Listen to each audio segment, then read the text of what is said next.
민중이라는 건 어리석은 거기 때문에 말이야. 이 민중이라는 그렇게 쉬운 건 줄을 내가 알아. 그렇지만 그래도 나는 민중을 믿습니다. 그들이 그렇게 속아 넘어가기 쉽긴 쉽지만 그들의 가슴 속엔 역시 참이 있습니다.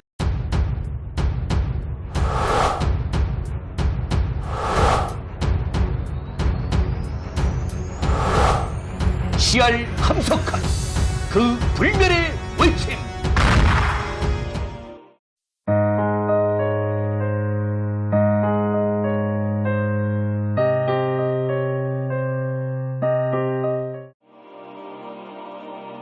겨울이 만일 온다면.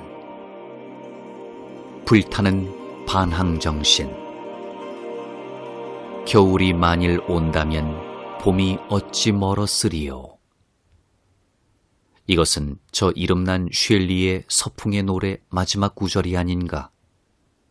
겨울이 오면 나는 언제나 그 시, 더구나 이 마지막 구절을 생각하지 않을 수 없다. 이때까지 몇 번인지 이루 헤아릴 수 없이 이것을 불렀고 부르면 언제나 신이 난다. 문학을 내가 모르고 영문학은 더구나 맛을 알 리가 없지만 또 평생 좋아서 입에 떼지 않고 외는 글귀도 몇 개 못 되지만 그 몇 개 못 되는 중에서라도 마지막까지 잊지 않고 부를 것이 있다면 그것은 이 구절일 것이다. 숨이 끊어지는 순간 나같이 이렇게 막힌 가슴 속에서도 무슨 스완송이라도 나갈 것이 있겠는지 모르지만 만일 아무것도 없다면 이 구절이라도 부르고 갔으면 하는 생각이 있다. 세상에는 일생을 마음껏 살고 마지막 마무름까지 잘하여 자기 죽은 후에 무덤에 세울 비석의 글귀까지 미리 지어두고 가는 이가 있다. 나는 죽은 후에 비석이 설 리는 없겠지만 세워준다 해도 내 영이 살아있는 한은 벼락이라도 쳐서 그런 못마땅한 것은 아예 그림자도 없이 할 작정이지만 그래도 세상이 하도 가지가진지라 혹시라도 어느 어리석은 사람들이 정신이 빠지고 할 일이 없어 그런 짓을 하게 된다면 다른 것으론 용서를 못해도 만일 그 비석 위에 이 글귀라도 써준다면 혹 용서를 할지. 명구, 명문이란 것이 사실 얼마만한 힘을 가졌는지 헤아릴 재주는 없다. 자공이란 사람이 공자님 보고 한마디 말을 가지고 죽을 때까지 행할 만한 그런 말씀이 있습니까? 하니 공자님이 대답하여 그건 선이라 했다 하지만 과연 자공이 얼마나 그 말씀을 지켰는지. 격언이라 하고 천고의 명언이라 하여 사람들의 입에 늘 오르내리는 말이 기실은 아무 힘이 없는 경우가 대개다. 루터가 가장 큰 순교자는 주기도문이라고 한 것은 이래서 한 말일 것이다. 그러나 남의 일은 어쨌거나 내가 아는 내 일로는 오늘까지 살아오는 또 이 앞으로 살아갈 내 길에 그 방향을 결정하는데 이 서풍이 아니고는 이 겨울이 만일 온다면이 아니고는 될 수 없었던 것만은 사실이다. 내가 이 서풍의 노래와 쉘리를 알게 된 것은 24살 되던 해다. 공부가 늦어졌던 나는 그 해에야 일본 동경고등사범에 입학을 했다. 우리 경제원론을 가르치던 선생의 야마다 모리타로란 젊은 강사가 있었다. 동경제대를 갓 나온 아직 서생 냄새가 없어지지 않은 청년 학도로서 몸은 결핵형으로 호리호리한데 목이 가늘고 아직 자취 생활을 하는 수수한 차림차림에 두 눈에선 빛이 반짝반짝하고 목소리는 나지막하여 담배를 피우는 일도 팔아먹은 지 오랜 늙은 교수들처럼 시시한 소리를 하는 일도 없이 언제 어느 모로 보나 재지와 진실이 흘러나는 인상 좋은 사람이었다.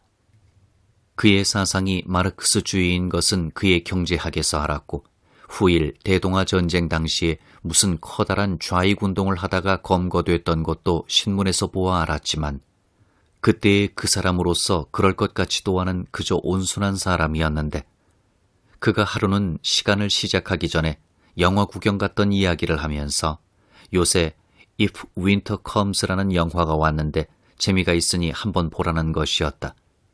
그러면서 설명이 그 If Winter Comes란 제목은 쉘리라는 영국 시인의 서풍의 노래라는 시에서 딴 것이라고 했다. 그것이 내가 나의 일생의 친구가 되는 쉘리와 서풍의 노래를 알게 된 처음이다. 사실은 쉘리의 이름이 처음은 아니었다. 그보다도 67회나 전 평양고등학교 시절에 1호 독본을 배우는 데서 나스메 소세키의 산길 중에 그의 종달새에게의 몇 구절이 나와 있는 것이 있었으므로 그때 이미 알았던 것이었다. 앞을 보고는 또 뒤를 보고 무엇을 찾아 애타하는 우리. 기껏 웃노라는 그 웃음이건만 오히려 괴로움의 밑바닥에 섰고 한없는 기쁨의 노래 속에도 한없는 슬픔이 늘 깃들어 있구나. 그러나 그때는 외기는 하면서도 그것이 무슨 뜻인지, 쉘리가 어떤 사람인지는 알지 못했으니 기억이 됐을 리도 없었다. 이제 와서 그 이름을 뜻깊이 새로 들으니 죽었던 기억이 다시 살아나는 것이었다. 자유의 혼을 노래하다. 영화를 좋게 여기는 사람은 아니었으나 섣불지고 불로 들어가라 해도 하는 단순한 학생 심리로 보라는 대로 가보았다. 그러나 그 내용은 그때는 물론 어느 정도 감격도 가지고 보았지만 지금은 기억에 남아있는 것도 없이 다 잊었다. 역시 무슨 연애 이야기인데 그 마지막이 겨울이 만일 온다면 봄이 어찌 멀었으리요 라는 이 구절로 끝이 나는 것이었다. 그 그림은 물이 흘러가듯 다 흘러가 버리고 말았는데 겨울이 만일 온다면이란 구절만은 웬일인지 잊을 길이 없었고 한번 그 시 전편을 꼭 보고 싶었다. 나는 오늘까지도 모른다. 그 야마다라는 사람이 그저 한때 지나가는 이야기로 그 영화를 소개한 것인지, 그렇지 않으면 역시 공산주의자의 치밀한 선전 방법으로 계획적으로 한 건지, 그가 쉘리의 사상을 혁명적이라 해서 그랬는지, 그 영화의 작가도 프로 예술가여서 그랬는지, 그의 말을 들어서 그랬는지, 그렇지 않고 내 속에 본래 쉘리를 좋아할 요소가 들어있어 그랬는지, 모든 조건이 다 하나님의 섭리로 맞추어져서 그리 된 것이지 그것을 나는 다 모른다. 야마다 씨는 쉘리에 관해서는 한마디도 말해준 것이 없다. 또 그날 그 소개를 받은 수십 명 중 얼마만한 사람이 그 영향을 입었는지도 알 길이 없다. 그가 무슨 생각으로 했든 간에, 다른 사람이야 어찌 됐든 간에 나는 그것이 인연이 되어 몇 해를 두고 잊지 못하다가 역시 쉘리의 시집을 사보고야만 건만은 사실이다. 아주 열심히였다면 그때 당장 사보기라도 했겠는데 그렇지는 못했고 그러면서도 잊지는 않았다. 정말 서풍의 노래를 읽게 된 것은 30이나 돼서 오산에 와 있는 동안이었을 것이다. 영어는 잘 알지도 못하면서 남의 밭에 괭이를 넣어 영문학이 무언지 시가 무언지 알지도 못하는 내가 그것을 우리말로 옮겨서 성서조선지에다가 내기까지 했다. 그런 일에 30년 오늘까지 그것은 내 노래요, 쉘리는 나의 친구요. 이 앞으로는 아마 그는 끊어지는 날이 없이 내게 위로를 주고 힘을 줄 것이다. 그러니 알 수 없는 건 일생의 일 아닌가? 제가 하는 건가, 남이 가르쳐서 하는 건가? 교육은 할 것인가, 아니할 것인가? 말을 해서 좋은가, 아니해서 좋은가? 야마다가 우연한 말로 했던 것이 내게 일생 힘이 됐다면 말은 우선 해야 할 것 같은데, 또 만일 그가 정말 공산주의를 선전하자는 목적에서 한 것이라면 내 경우에서는 전혀 반대의 결과를 낸 셈이니 교육해서 된다 할 수도 없다. 나는 오늘도 공산주의가 날뛰는 것을 볼 때마다 겨울이 만일 온다면 봄이 어찌 멀었으리요 하기 때문이다. 아니다. 그럼 혁명에는 좌도 우도 없고 그저 끊임없이 스스로 새로운 생명의 꿈틀거림이 있을 뿐이란 말인가? 모든 것은 그저 내 가슴속 하나에 있단 말인가? 어쨌든 나는 쉘리가 좋다. 그 사슬에서 풀린 프로메테우스가 좋고, 그 에피사이 기디온이 좋고, 그 느낌의 나무가 좋고, 그 종달새에게, 그 구름이 좋다. 그러나 무엇보다 더 좋은 것은 이 서풍의 노래다. 오 사나운 서풍이여, 너 산가을의 숨이여 하는 첫 줄로 시작이 되는 그 시는 첫 글자 그대로 와일드한 생기찬 영의 부르짖음이요, 자기 말대로 예언자의 나팔이요, 슬프면서도 녹아드는 혼의 기도다. 나뭇잎을 흔들어 떨며 씨를 날려 땅속에 묻고 구름을 몰아쳐 폭풍우를 퍼부으며 죽어가는 해를 위해 만가를 부르고 지중해를 흔들어 평화의 꿈을 깨쳐 어지럽게 하며 새시대에 오는 앞길을 여는 사나운 서풍을 향해 노래를 하다 외치다 못해. 사나운 영아, 네가 나려무나, 나를 일으켜주려무나, 잎새처럼 구름처럼 물결처럼 나는 인생의 가시밭에 엎어졌노라. 너처럼 그렇게 날쌔고 그렇게 뻣뻣하고 자랑하던 내가 하여 울음으로 다투어가며 애타는 기도를 하는 쉘리는 저 자신이 나를 몇 번이나 엎어진 데서 일으켜 주었는지 모른다. 일제시대에 그 내리누르는 압박 밑에서 숨이 막히려 할 때에도 황성산 푸른 솔잎을 흔들고 오는 그 서풍은 내 코를 뚫어 새 숨을 넣어 주었고, 해방 후 공산주의의 그 살벌한 포악 앞에서 사지가 움츠러지려 할 때도 몽고 사막 만주벌판을 쓸고 압록강을 건너오는 그 서풍은 내 가슴에 새 피를 돌리어 한 몸을 버티어 걸어나갈 수 있게 해주었으며, 6.25 전쟁에 낙동강 썩은 물가에 솔피처럼 몰려 슬픈 탄식에 지친 혼이 조는 때에도 대서양을 건너 지중해, 홍해, 인도양, 황해를 건너 태평양을 단숨에 끊으려고 불어대는 그 서풍은 나를 깨워 흔들어 새날을 바라게 하였다. 그것은 슬플 때의 나의 위로요, 맹날 때의 나를 가다듬어주는 자요, 내가 터무니없는 잘못을 하고 내 혼이 거꾸러질 때 내 손을 잡아 일으켜주는 길동무요, 내 마음이 둔해질 때 나를 책망해 뒤의 것을 잊고 알 수 없는 앞을 향해 막 더듬어 나가게 하는 빈 들의 소리다. 내가 쉘리를 좋아하는 것은 문학적인 자리에서 하는 것은 아니다. 그가 영국의 인류 시인이라 하지만 그것을 감상할 만한 문학의 힘은 내게 없다. 나는 글을 모른다. 조금 배우려 하던 글도 다 잊어버렸다. 또 내가 그를 좋아하는 것은 그의 인격이 높은 것이 있어 하는 것도 아니다. 학교에서는 미치광이 쉘리, 무신론자 쉘리의 별명을 들었고 종래 학교를 마치지 못하고 쫓겨났으며, 사회에서는 옳은 가정을 이루지 못하고 궤도 없는 사랑에 빠져 남의 비난을 받은 그인이 인격적으로 별 훌륭한 것이 없으며, 내가 아무리 보잘것없어도 그러한 정도의 생애를 본으로 삼을 것이 못 되는 것쯤은 안다. 또 그의 사업 경력이 두드러진 것이 있어서 하는 것도 아니다. 30도 못 되어 뱃놀이를 하다가 바다에 빠져 죽은 그에게 큰 사업을 이루어 놓은 것이 있을 리 없다. 내가 그를 좋아하는 것은 다만 그의 불타는 반항정신 때문이다. 그는 타고난 반항아였다. 학교에서도 사회에서도 가정에서도 그는 온갖 구속, 압박, 묵은 것에 대해 죽기로 반항하는 자유의 혼이었다.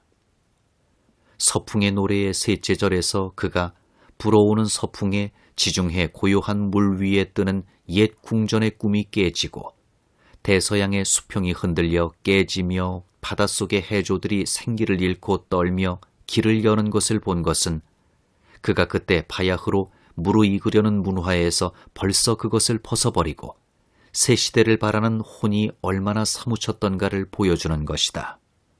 그는 몇 사람 아니 되는 새 시대의 정신적 영웅의 한 사람이다. 도덕의 테두리에서 견주어 볼 때 그에게 비난할 점이 없는 것은 아니지만 그가 가진 새 시대에 대해 날카롭고 억센 힘으로 나가려는 독수리 같은 정신에 비하면 아무것도 아니다. 나라를 건지는 용사의 공로는 그가 어떻게 죽기로 싸워 쳐들어오는 대적을 물리쳤나 하는 것으로 결정되는 것이지 결코 그가 싸움에 나가기 전 마을에서 하던 작은 행동의 잘잘못으로 되는 것은 아니다. 반항, 항의, 생명의 바탕이 만일 자유에 있다면 그 자유를 구속하고 빼앗으려는 세력이 밖에서 오고 말라붙으려는 제도, 전통의 때가 안에서 끼려 할 때 거기에 대해 일어나 결로되는 정신이야말로 가장 귀한 도덕이라 할 수밖에 없다. 영어를 나는 잘 모르지만 그 중에 레지스트란 말처럼 좋은 것은 없다. 레지스트, 리볼트, 프로테스트 다 좋은 말이다. 만일 레지스트란 말이 없다면 나는 영어를 아니 배울 것이다. 누가 영국을 젠틀맨의 나라라 하는가? 그렇다. 영국은 과연 젠틀의 나라다. 점잖은 온순한 신사의 나라다. 그러나 영국 사람은 결코 코를 땅에 대는 종 같은 온순한 백성이 아니다. 영국 역사는 옳게 말하면 젠틀과 레지스트, 곧 점잖음과 결러됨이 섞여 짜인 역사다. 마그나 카르타가 무엇인가? 의회 정치가 무엇인가? 스코틀랜드가 무엇인가? 퓨리턴이 무엇이며 메이플라워가 무엇이며 미국 독립이 무엇이며 남북전쟁이 무언가? 다 이 반항정신이 나타난 것 아닌가? 만일 크롬웰, 밀턴, 칼라일, 오코너가 없었던들 영국은 없었을 것이다. 워즈워스보다는 브라우닝이 귀하고 처칠은 있는 때가 와도 버나드 쇼는 있는 때가 올 수 없을 것이다. 영국 역사는 반항의 역사, 항의의 역사, 혁명의 역사다. 영국의 코돛은 신사복 젠틀맨십일 것이다. 그러나 그 속살은 레지스탕스다. 북해의 물결처럼 결러댑니다. 쉘리는 그 한 물결이다. 영국 역사만일까? 어느 역사는 반항, 항의의 역사 아닌가? 루소 아니라면 프랑스가 없었을 것이요. 루터가 아니라면 독일이 없었을 것이요. 에머슨, 소로, 휘트먼이 아니라면 미국은 없다. 20세기에 제일 큰 세계적 사건이 있다면 그것은 인도의 독립일 것이다. 3억의 민중이 200년 넘는 압박에서 칼에 피 하나 묻히지 않고 해방이 됐다. 그런 일이 이 다음은 몰라도 지금까지는 없었다. 그런데 그것이 어떻게 나왔느냐 하면 간디의 사티아그라하에서 나왔다. 사티아그라하는 악의 세력에 대하여 용감히 반항하고 싸우는 일이다. 간디에게서는 가장 첫째 가는 죄악은 비겁이다. 만일 25살의 젊은 간디가 아프리카 조그마한 기차 정거장에서 백인 차장이 발길로 차는 대로 1등표를 가지고도 3등 칸으로 수굿수굿 갔더라면 시골길 역마차에서 마부가 끌어내리는 대로 벌벌 떨고 내려갔더라면 인도 3억의 자유는 없다. 그가 그 정거장 추운 밤 오들오들 떨면서 일생 두고 인종차별이라는 인류의 부끄러운 죄악과 싸울 것을 결심했을 때 이를 악물고 마차체를 붙들고 끌어내리려는 백인과 모가지가 빠지라고 놓지 않고 싸웠을 때 인도 민족의 생존권이 보장이 됐다.